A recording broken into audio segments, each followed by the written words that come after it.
I'm James Whale, and thanks for joining me on this Thursday's Talk About, and a very sunny day it is too. Now, if you don't know what we are about, well, by now you should. It's your chance, yes, you, to say what's bugging you on the big stories of the day or about anything else. Don't hesitate to pick up that phone now and ring us on 0345 779911. There it is, right in front. My guest is certainly renowned for her frank talking and biting reports from around the globe. Tokyo was on the cards today, but when she heard she had the chance to be with me, she plumped for that instead. Welcome to the Mail Star foreign correspondent, Anne Leslie. Hello. Hello. No, of course, I mean, I much prefer to be with you than in Tokyo. Tokyo is a horrible place anyway. I mean, I'm not all that keen on Birmingham, actually, but compared to Tokyo, it's Paris and London and Rome. We started straight away and get right down to the nitty-gritty. Yes, absolutely. Today is A-Level Day, and I'm sure people will not only be ringing Talk About, but probably all the universities in the land and everywhere else to check up on that. I mean, do we put too much emphasis on this, do you think?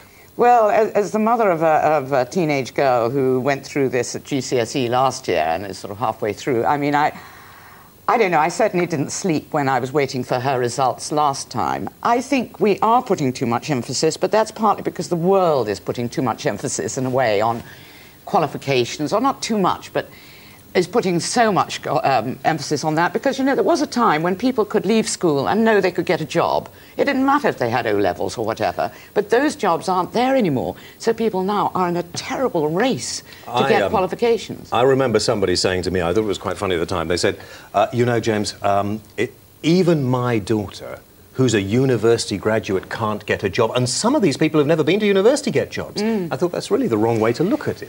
It is very, very difficult. I mean, I know there's the theory, which I think you subscribe to, which is, you know, you really only need the University of Life. I don't think... Did you go to university? Of Life? Yes. But that was it. No. Listen, I failed CSE woodwork, OK? And I think that's a record. CSE woodwork. Yeah, but you see, that's fine. You didn't want to be a brain surgeon, so that didn't matter. But nowadays, I'm afraid even to get the most lowly kind of, you know, pointless clerical job, you have to have a degree, virtually. So, what do you feel about A-levels? Give us a call, you know the number. And what about the weather? Are we in danger of complaining far too much about the weather that a lot of us would pay a lot of money to go and enjoy? I know, but you see, the reason that we pay a lot of money to go and enjoy it is because we go to countries that are used to this weather. But, you know, whenever we have too much snow, we fall about and say, oh, my goodness, isn't this terrible? We have too much rain, isn't this terrible? I mean, as we know, it's a cliché, but it's true. The British, when they run out of other things to do, complain about the weather. I hate this weather, I must say. I mean, I'm a daughter of the Raj. I was born in Pakistan, so I regard the rain with some affection, you know, because I come from a background which did. Now, do you think it's turning us all into sex maniacs? That's the other story today that I was surprised in a number of the papers, and apparently, there we are, Lust of the Few, one of the papers up there, the Daily Mirror, and people are going out in very little clothing, and apparently a lot of people find this difficult to concentrate. I have to tell you that I find it difficult to understand how men, in particular, who really should be covered up, are wearing so few clothes. It's always the ones who should be covered up that wear less, as far as I have to say to viewers that James was going to threaten us with standing on this desk in his parrot pouch to see if I leapt on him in a sort of wild fit of lust. I actually do not understand why hot weather makes people feel lusty. I mean, if I'm going to feel lusty, I have to get quite near to the North Pole. I don't see how anyone's got the energy. It's like rioting. People say, oh, long, hot summers, you know, you've got to be very careful because people like going around burning up houses and knocking down pubs. I don't know how they have the energy. Well, let's see what people feel out there about this. Let's go to Patrick, who's in Hemel Hempstead. Hello, Patrick. You're on the air. Thank you very much indeed, Patrick. That's nice. Obviously, you got the A-levels you were looking for. Is that right? OK, let's go to Nana, who's in London. Hello, Nana. That was a good first call, wasn't it? Yes, Nana. Hi. Hi. What would you like to talk about? Yeah, well, basically, this issue's been going on for quite a few days now about the A-levels becoming easier. And I don't think so much that the A-levels have become easier. I think just methods of teaching might have changed and attitudes towards how to teach the students, how to interact with students. And I think teachers have become more on a one-to-one basis with students. So I think, and students are more committed as well. Do you think you don't think we're necessarily clever? It's just that as we go through time, we learn to learn more easily. Yeah, I think so. I think that, I mean, my mum, when she was doing her own A-levels, I remember she was doing English, and she was supposed to remember pages and pages of sonnets, go in, you know, and basically vomit them out on her piece of paper. And the methods have changed. It's not so much remembering what you have to do. It's interpreting and listening and understanding, not so much as learning bits and bits and bits and bits and then basically going out and warbling it all out. The thing that before the teachers pat themselves too much on the back, I think we have to understand that we still have a terrible literacy problem in this country. We still regularly have over 100,000 children leaving school without being able to read and write. Just basic things like that. They're certainly not going to be the people who are trying to do A-levels. No. I'm saying we should be thinking about this as well. I think what's really quite frightening now about our education system is that we are getting one section of the community being very highly qualified, working incredibly hard, and having lots of ambition. And then there's another section which really doesn't care, whose parents don't care.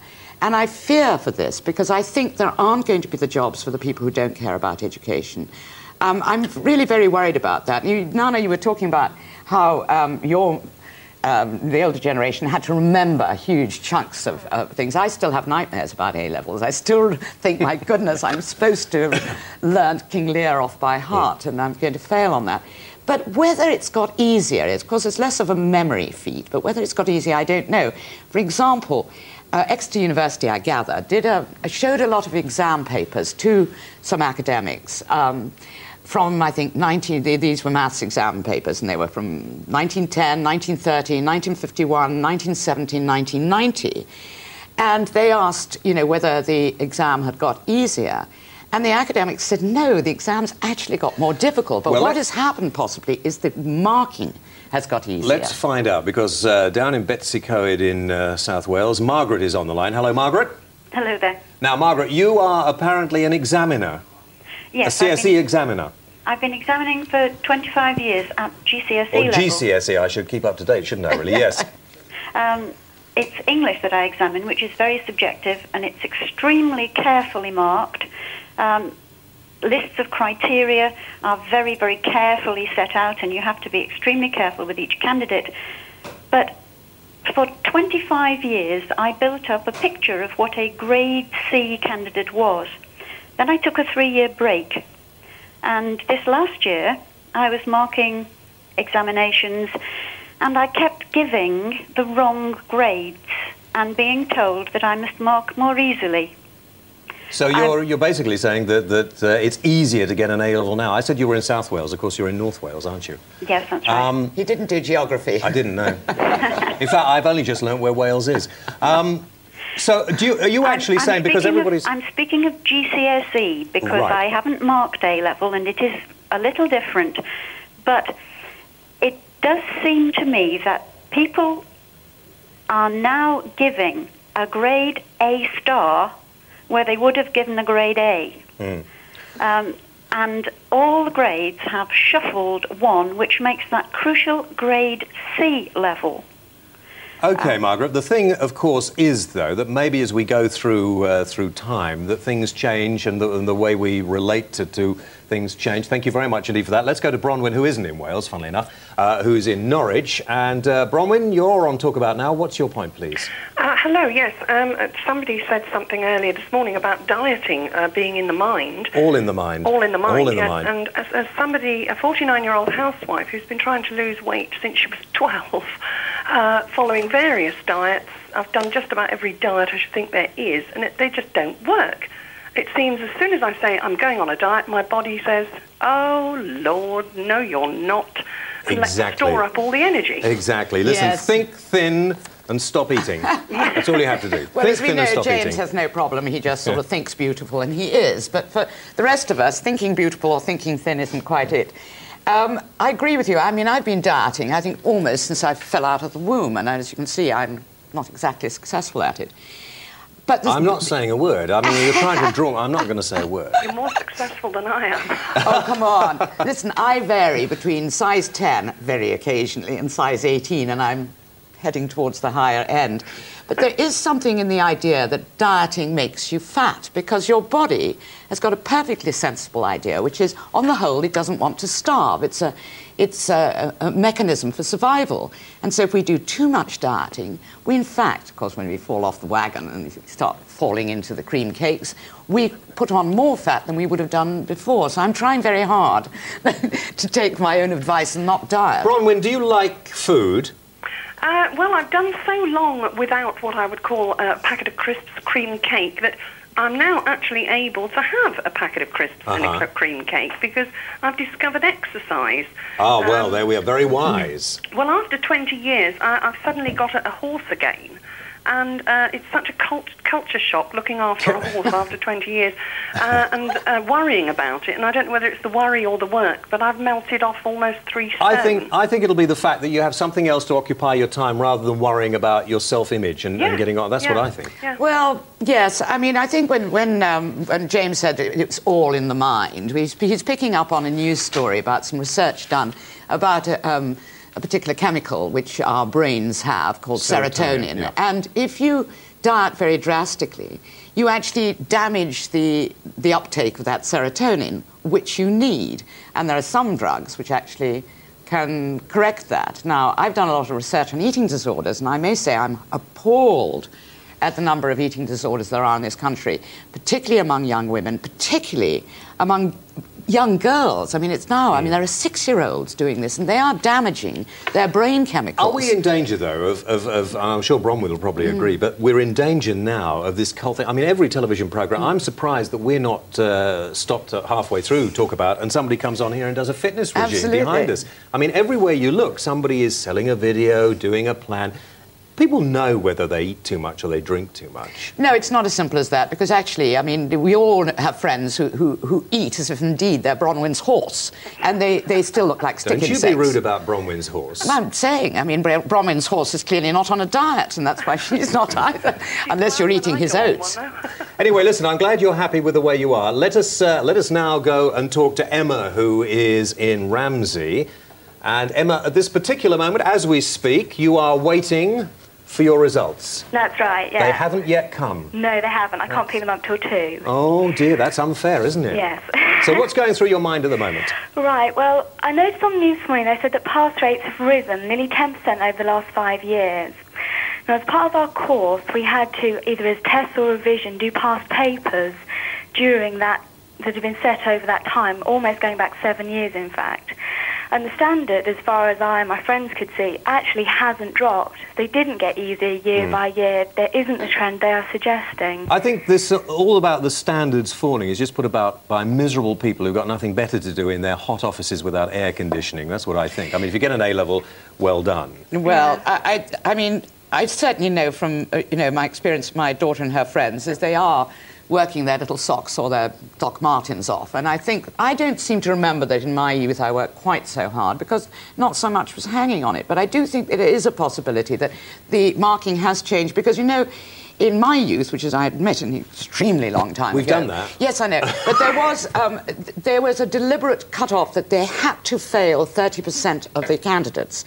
Now, that's terribly unfair, because if there was a particularly good stream of people, why couldn't people who'd actually fulfilled the criteria pass? But they had to fail them. Now that doesn't happen. Emma, what are you going... I mean, you sound very confident, so I assume that you're pretty sure you're going to pass. Yes, I'm hoping so. And have you planned out most of your future after you get your results? Yes, I have, yeah. What are you going to do? I'm going to the Marlborough Business College in Cambridge. I see. So, none of this messing about having a few years at university, partying and drinking and all that stuff. You're going to get straight in there. I'm going straight. I'm very glad to hear it. Thank you very much indeed. Let's go to Ian, who's in London. And Ian, A-levels? Yeah.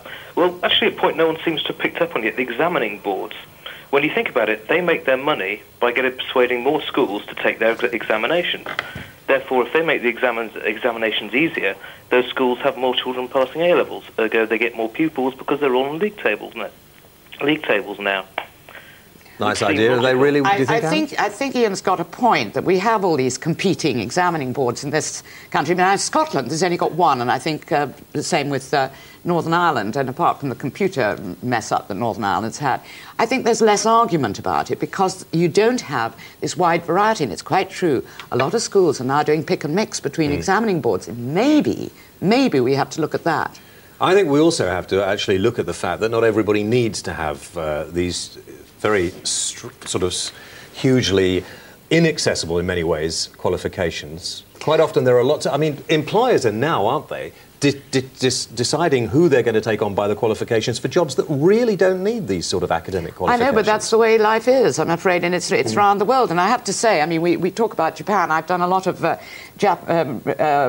research into Japanese education, and you know, they are much more literate and numerate than we are, but my goodness, there's a tremendous price that Japanese students pay. I mean, we have suicides, they have them in droves. Even parents commit suicide because their children didn't get good enough grades. OK, keep those calls coming in.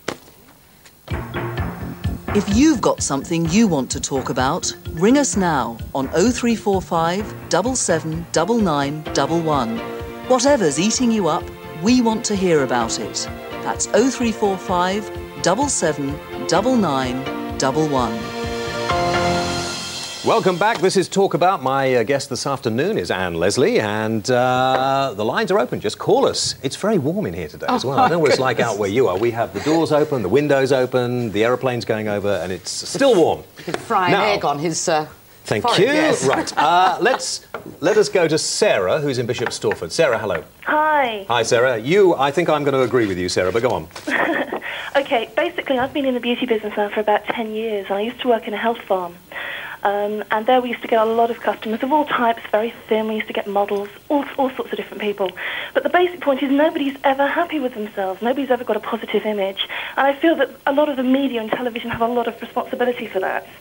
I feel that it's not acceptable to be sort of a size 14, a size 16. Everyone has to be a size 10 and a size 12.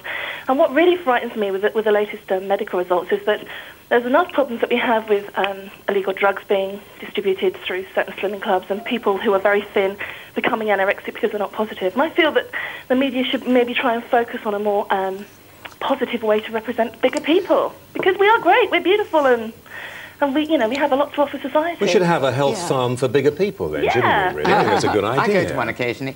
Now, Sarah, what really depresses me, I mean, of course I belong to the media, but I certainly don't write about these issues. People say to me, are you in favour of the death penalty? And I say, only for the editors of teenage magazines, because I think the teenage magazines have really got into our children's heads that you are a worthless human being if you've got cellulite. Yeah. But it's only, I mean, to be fair, it's the fashion industry as well, isn't it? Because the fashion industry manufacture clothes that generally are too small for people. Well, there was a sort of period when suddenly sort of bigger girls were quite, favoured on the catwalks, but that lasted for kind of like 2 seasons. And I used to, when I was young, share a flat with some equivalent of supermodels then. They didn't think they had eating disorders because they weren't invented, but they never went into onto a fashion shoot or anything like that without throwing up everything they ate first. Sarah, how did you become happy with the way that you are? I think, well, I have actually, I'm slightly overweight. I lost a lot of weight when I was actually working at the health farm. And I got a lot of positive response from a lot of clients who were saying, look, I'd rather have a massage or a treatment with you because you can relate to how I feel. Well, book Anne and I in for after the show in that case.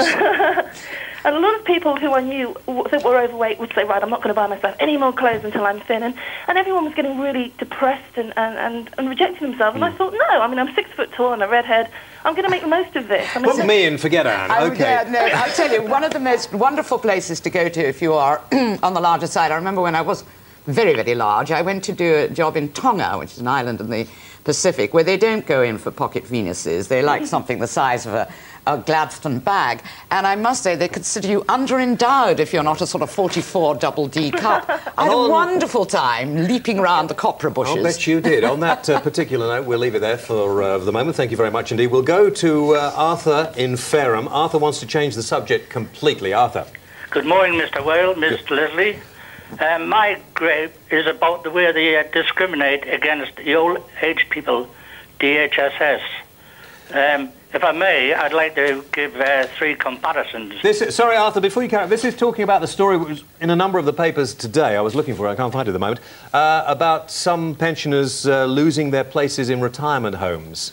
Yes, that's one of the points, Mr. Whale.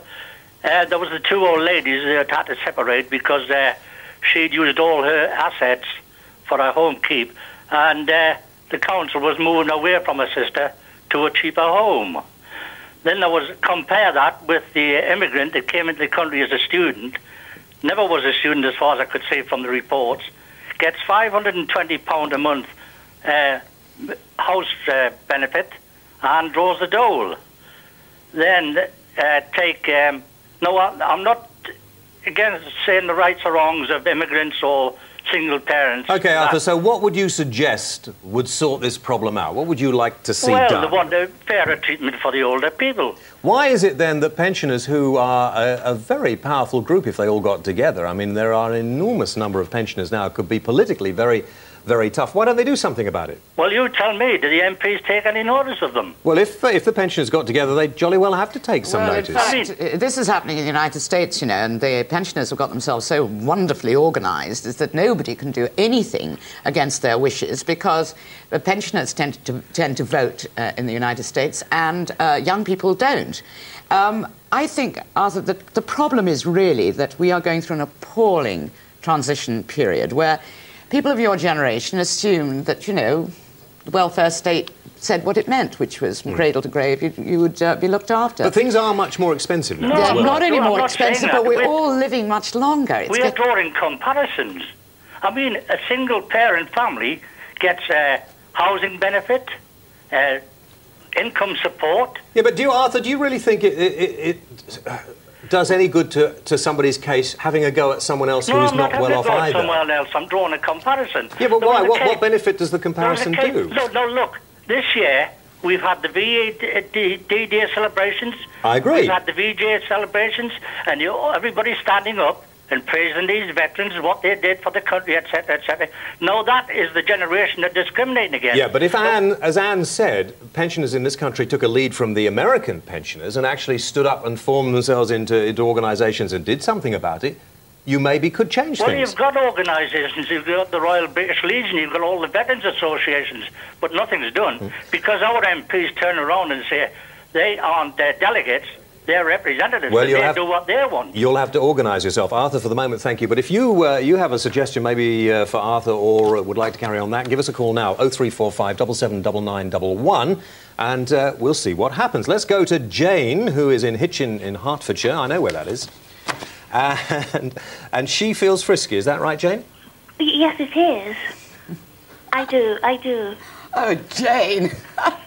I'll leave you to talk to Jane. At the moment? Are you lusting after James, perhaps? Please. Well, I just find that if it's in winter or in other seasons, I'm not very conscious of sex or of men's bodies, quite frankly. Quite right. But in summer, I think maybe because the way they dress and you see all the bare chests and things, I tend to have other thoughts, I'm afraid. You do? Yes, I do. Well, I think you should control yourself, for goodness sake. Just because it's hot is no excuse to behave like that. What on earth do you think you're doing?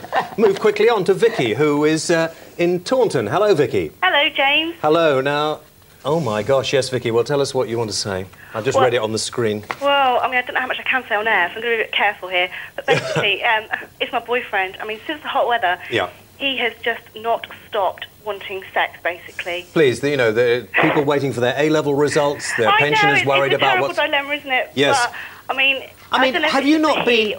But it's not only that, it's the fact that he is continually eyeing up other women. Well, that is a problem when you walk down the street, and I don't know what this lot are grinning for here, but there is a problem.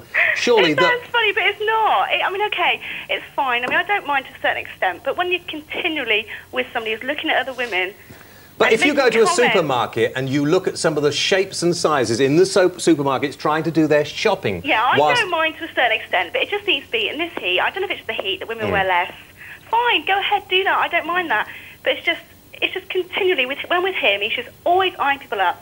We get home, he talks about it, and I just don't want to hear it. Vicky, I just feel put for something you. in his tea, Vicky. Exactly. There are ways and means. We women have always found ways and means. But, I mean, he is much more, how can I put it, lusty in this All right, weather. Vicky, yes, I've got the whole picture. Vicky, thank you very much indeed, and to everybody, just keep those calls coming in. If you're enraged, upset or challenged by what you've heard so far and want to put your view for a change, ring Talk About now on 0345 779911. That's 0345 77 9911 for the price of a local call from anywhere in the country. We've got 30 operators waiting to hear from you now. Whatever your point of view on any of today's news stories, ring Talk About now on 0345 77 9911. Of course, what we forgot to say, that all our 30 operators are in their swimwear at this particular moment because, you know, they can't be seen, and that's all right. Yeah. Well, you want to see what we're wearing underneath the desk, really? Yes. Perhaps not. Gemma in Newbury. Hello, Gemma.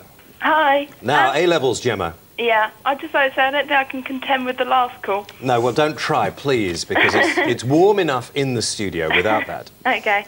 I just like to say I'm getting really rather fed up with all these people saying that A-levels are getting easier. And it makes, I don't know, it just really makes me angry about it, because as someone, I'm in the lower sixth, going into the upper sixth in my final year, and if they got any harder, I don't think I could cope. And I don't think I'm exactly a stupid person. I mean, I've got quite good predicted grades, and it just makes me so angry when people are saying this all the time, particularly like the MPs and the older people in, you know, older generation, who haven't been in education for some while. And Listen, they're voicing their opinions on subjects. Gemma, just before, let me keep you on the line, Gemma, and go to Hayden, who is in Cardiff, which is definitely in South Wales. And Hayden took his A-levels 15 years ago. And Hayden, you think the standards have fallen, do you? Yes, I would say so, James. Well, tell Gemma, who's listening to you, and you can speak direct to her, why. Right, good afternoon, Gemma. Good afternoon. Basically, I have just spent the past 2 years at night school attempting to get extra qualifications, extra A-levels, because I wanted to change my career. 15 years ago, my grades were, I'm not ashamed, I got a D in 2 E's. You should be ashamed. Well, yes, I know, all right, fair enough. But, OK, I worked harder, I certainly had far better teachers, and I really put my back into this. And I just walked out with an A and a B in chemistry and biology. Now, I've certainly seen that the structure of the questions has changed, and they're sort of leading the students on now. 15 years ago, you had one big chunk of a question and you got... All right, Gemma, respond to him. I just don't think you can really say that. The point is, I think you've got to face the fact that you've got more intelligent over the years, and I don't think you can exactly say, just because the type of questions changed, that things have necessarily got any harder or easier I think or whatever. Emma's scored an A on that reply, frankly. But I mean, I'm sure I would get better, grades now than when you were at school. Now than when I was younger. Yes, but don't you think we've got to stop all this? I mean, year after year after year, this argument goes on.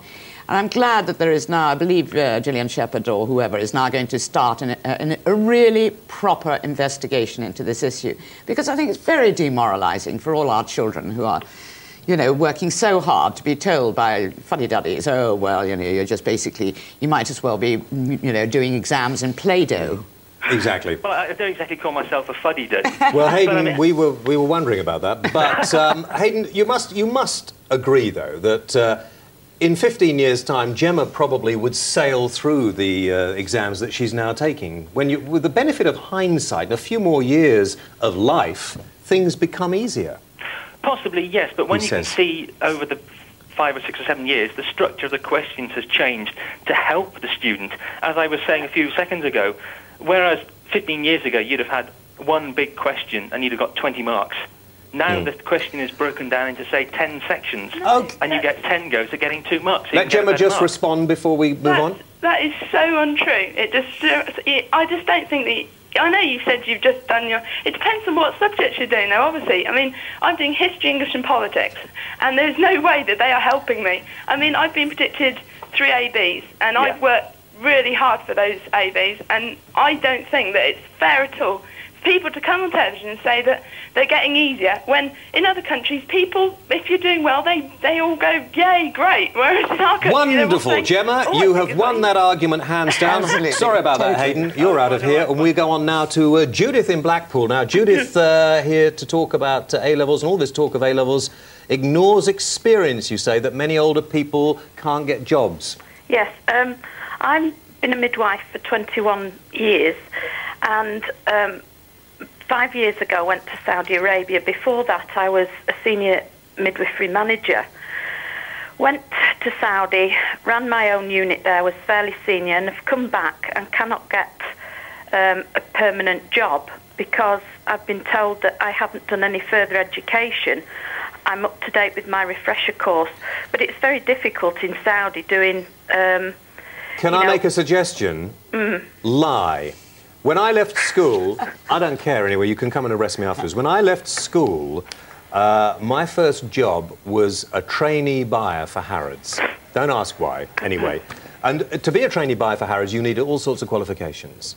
So I just said I had those qualifications. Yeah, but the problem is in the nursing and midwifery profession. I understand. I understand. That is different. Proof, but yes. yeah. But can you not go now and take some of these qualifications if you've been doing the job? I'm in a catch-22 position because I need to be in full-time, employment, and I'm only employed on the bank as a staff midwife. Now, I'm quite prepared to do it, but I feel that I would like a permanent job. I mean, I work a few hours a week when they want me in. I think you've answered it yourself. You are in a catch-22 position. There's always going to be people who slip one way or the other, isn't Absolutely. And I think, everybody nowadays keeps saying, oh, I want a full-time job and a secure job. I just think, unfortunately, all over the industrialized world, the pattern of work is changing. People are not going to give people full-time, lifetime jobs, where you go and collect your gold watch from Widgets Limited at the end of And nor should anybody want to spend their entire life doing the same thing, No, I don't think. Can I just say that I am quite prepared and want to branch out, but it's sort of very difficult when you're sort of being... And they just do not want the experience. All they want is graduate nurses. Well, I think they're very silly because, and if you look in the Star, which I haven't got here today, they give you a whole list of people who've achieved great things, like Richard Branson, to name but a few, and have done very well without any sort of qualifications at all. It's all really, at the end of the day, it's down to how determined an individual is to succeed. And also how talented you are. I mean, for example, I've done work on therapists, and, I've met therapists who have qualifications falling out of their ears and haven't got any healing qualities at all. Whereas, your old granny or somebody you know who hasn't got any qualifications for healing, but heals. And academic qualifications don't go hand in hand with common sense or necessarily sort of No, often they actually fight with each other, common sense and academic qualifications. Right, we're going to move on. Thank you for that call. I'm sorry, but time, of course, is of the essence. Les is in York, and Yorkshire at the moment is going through a terrible drought, worst for 300 years, and I knew we would have to talk about this. So, Les, what is the problem?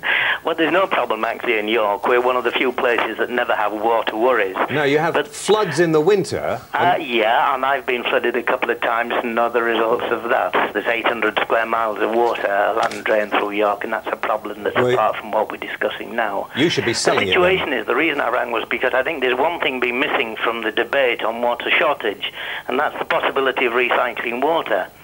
It sounds a little ludicrous at the beginning, but in fact, about 20 years ago, a little guy here in Yorkshire, I believe who worked in the mines, invented, or rather designed, a system from standard equipment to pump the water from baths and showers into a separate tank to supply the toilet flushing system. Now, the toilets use 2 gallons or thereabouts every time a toilet is flushed, and it accounts for about a third of the water that's used in every house in the country. Now, by doing so, he cut out that volume of water that is required in every house, and consequently, if you multiply that several times by the houses in the country, there's a tremendous savings to be made. Now, I'm not suggesting that we're going to be able to do that with the current situation of privately Les, we do recycle water all the time. I mean, they say in London, and I expect up here in Birmingham as well, that every time you drink a glass of water, it's probably the 6th time that glass of water has been drunk. Yes, I find it totally delicious, but then maybe I like disgusting water. Yes, I'd heard that put in cruder terms about passing through the intestines of other people. But I wasn't going to say that. I don't think you want to go into that on this programme. Les, that's absolutely true. But you multiply it and think that a third of every domestic supply is cut out. The necessity for these extended water conservation areas, it's a tremendous It's a good idea. If you can find out who the person is, then for goodness sake, get him to speak to Yorkshire Water. Exactly. Let us talk to Mandy, who's in Leicester. How's the water problem in Leicester, Mandy? It's not too bad at all at the moment. We're in the Severn Trent water region, and we've been told for some time that the ban is imminent. And it really frustrates me because all around the place, there's people all over the place with their hose pipes out, watering their grass, lovely green gardens. You can't kill grass. It won't die if you don't water it. It just won't look as nice. And I find it very frustrating. Listen, we were talking about this you can before, kill weren't grass, we? I'm afraid. I last year, because my lawn had ended up being nothing but dead snails and moss, and at vast expense, I have re-turfed it.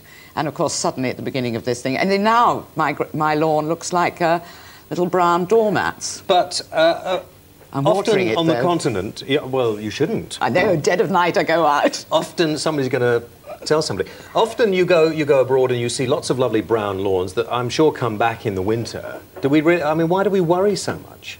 Because we care about lawns. I mean, nobody cares about. Do you speak to your lawn? Of course I do. Yeah, I thought you roughly might. and sweetly and all the rest of it. No, it's quite true. I mean, in France, you know, if you go to, you look in the guidebook and it says this place has got a lovely, you know, jardin. What their definition of a jardin is some dusty plane trees and a lot of dust. Okay, let's move to Motu, Mandy. Hang on, we'll continue the theme of water. Motu is in Coventry. Hello, Motu. Hello, James. Hi. Well, I really take it up on Anne's, what she was just saying regarding the lovely green grass and lovely garden. I think it is possible. We lived in Nigeria for a couple of years, and there is tremendous water shortage. But we knew, actually, how to save every drop of water. And we all came out with novel ideas, saving water from the guttering, the rainwater, the toilet flushing with the bath water, saving into a large bathtub. And it is really the change of attitude. We take it for granted, don't we? It was a way of life in Nigeria, how to save water and electricity. I don't think we take it so much now for granted that we have to pay quite a lot for it. And I mean, if we were to actually get a lot of water, if you've got the wherewithal to do it, I suppose, and save water during the winter, the water companies would soon be upset if we didn't have to buy as much from them. Yeah, but James, again, we are trying to blame the authorities. And it is not fair. We are enjoying the lovely weather. And we don't want this weather to go away. Yeah. And just because we are paying the rates for the water, we don't... I don't honestly, Motu, I don't think it's that. I think it's only that people feel a bit aggrieved because the bosses of all the water companies awarded themselves such huge amounts of money. I think that this is very much it. You know, the point was that, you know, 76, when the whole country had hosepipe bans, that wasn't a privatised business then, that was the state. But we sort of accepted that, in fact, nationalised industries were incompetent and largely run for the benefit of their employees and things like that. We didn't argue. That's the quarter to one, isn't it, landing in Birmingham? Yes. Yes. And now, of course, we see people awarding themselves large sums of money for running what are regional monopolies, and it annoys us. But the fact is, we never in this country spent much money on water things because there were never any votes in sewage, as they said. And, of course, if we don't have the weather to moan about, what have we got to talk about? I mean, really, when you think about it. Thank you, Motu, for that. Richard is in London, and we're going to change subject now. We're going to talk about dieting again. Richard. Good afternoon. Hello. What I would like to talk about was there was a comment made about diets earlier on. Now, I'm disabled at the moment, but I used to be a hospital catering manager and I did dietetics as part of my course. Now, the thing about diets is it's reduction. If you look at reduction, diet is in there, in fact. You're not telling me that the food I've seen in hospitals is conducive to any kind of dieting whatsoever. Of course, because you don't eat it. You can't bear it. Yeah. But the thing is, the reduction is in the type of food, the cooking methods, and the balance. Now, if you take an ounce of fried onion, that's 104 calories approximately. Take an ounce of raw or boiled onions, that's only 4 calories.